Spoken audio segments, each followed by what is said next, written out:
Sanju Verma, I have the estimates for investment as a percentage of GDP going forward to 2033. If you look at it, it doesn't really spike. Investment as a percentage of our GDP, which was say 35% in 2005, is expected to be at 33% in 2033, which is kind of the same. If you look at the growth trajectories of countries like China, Japan, South Korea, at a time when their economies were really taking off, is also a time when investment as a percentage of GDP was also going up, which in India not just hasn't happened so far, but okay, well, one second, but doesn't seem to be happening over the next 10 years either, according to the same research report. Can I? I'm coming back to you, Salman, in a moment. Yes, very quickly. Rahul, that's a very interesting point. But you know, we need to understand the basic difference, Rahul, between our economy and say China. Everyone knows that China is a manufacturing dependent economy, whereas India, services account for 60% of our GDP. In fact, slightly more than 60% at current market prices. So for a services oriented economy, when you see that the gross fixed capital formation is still at 33 or 34 or 35% of GDP, that is phenomenal. Had we been a manufacturing oriented economy, I understand that maybe 33% number kuch khas nahi hai. And I just end with one very important example. Apple products were available in India way back in 1986.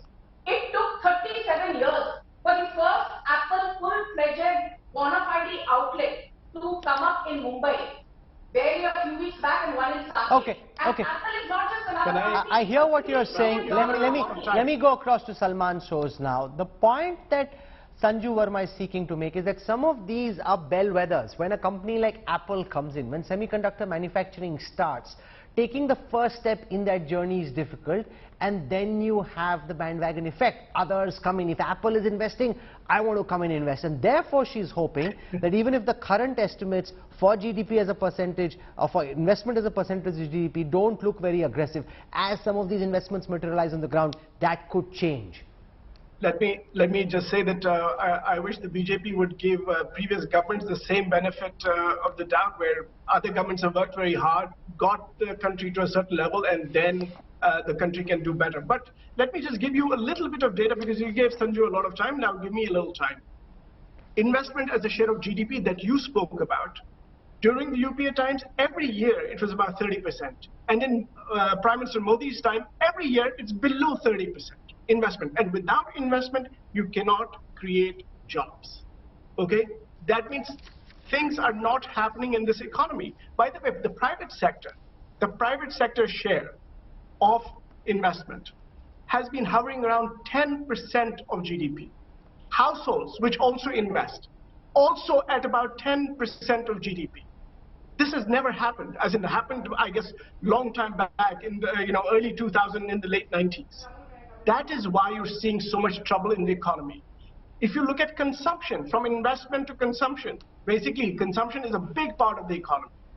What's happening to consumption? You have Manrega demand is still higher than it was 3-4 years back. Why? Because people don't have let him complete. jobs. Let Salman complete. Let me complete. I did not interrupt anybody. Why is Manrega demand high? Because people are suffering. By the way, where you see job gains are in the agricultural sector.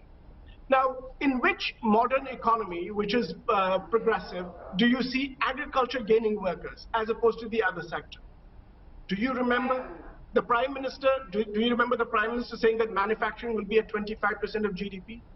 Manufacturing has been stagnating at about 15%, 15% of GDP. That is why you see so much trouble in this economy. You see let me give you another example, what people can understand. Two-wheelers. Two-wheelers are a great example of middle-class potential in a country like India. But what has been happening to two-wheelers? In 2022-23, sales of two-wheelers, domestic sales, 15.87 million units. 15.87 million units. This is far lower than what it was in 2018 and let 2019. Sanju Verma respond to some of the arguments that you're making. One other point. Yes. One other point. Your labor force participation rates are down in the dumps, well below global averages. Why is that happening? Because you destroyed the MSME sector. You destroyed the MSME sector.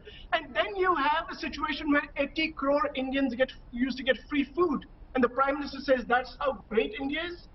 When you have to give 80 crore people free food, that tells you about the distress in the economy. Now, you can say that India is going to be a big economy and other things, that's fine, but what happens inside the economy?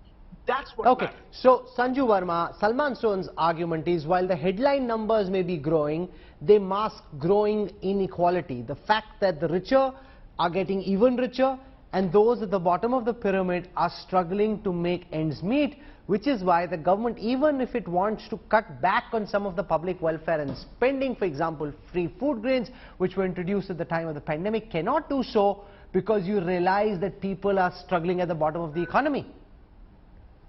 Rahul, please extend the same courtesy to me. I noticed you did not heckle. Salman spoke for a good 4 minutes. It was a complete uninterrupted, monologue by him. I just need, my time without being heckled. I will now give some data. Okay, Salman, let us speak, please. Salman, let Sanju speak, please. Are you done, Salman? So, thank you. Now, let me give some data, and Rahul, it's very important for your audience. I will divide this into two halves. Very quickly, I won't be very verbose. One, the structural big bang reforms of the Modi government, which did not happen for about 7 decades under a completely incompetent Congress dispensation. And then I'll tell you what has been done to actually ensure last mile delivery for the poorest of the poor. First, last mile delivery. The world's largest financial inclusion scheme, Jan Dhan Yojana, with more than 48 crore bank accounts opened, more than 55% belong to women. Ayushman Bharat, the world's largest health insurance scheme, with more than 22 crore Ayushman cards distributed. Mudra Yojana, more than 23 lakh crore distributed to over 40 crore entities, has been labelled by many experts globally as the largest self-employment generating scheme worldwide. Under the Congress, we had less than 3,000 startups. Today, we have more than 78,000 startups. Under the Congress, we had only 3 unicorns. Today, we have 115 unicorns and counting. Under the Congress, the basic sanitation penetration was 39%. Today, we are an ODS country with almost 100% sanitation penetration with more than 12 crore Swachh Bharat toilets. Today, India has the world's 6th largest market capitalization in terms of stock market. One minute, please. We have the world's 2nd largest steel manufacturing production capacity. We are the world's 3rd largest in terms of energy consumption and production. We are the world's 4th largest automobile manufacturing country. We are the world's 2nd largest two-wheeler manufacturing country. And what is most important is that, the US, the UK, the World Health Organization, they said that what India has done during the COVID pandemic under Prime Minister Modi is a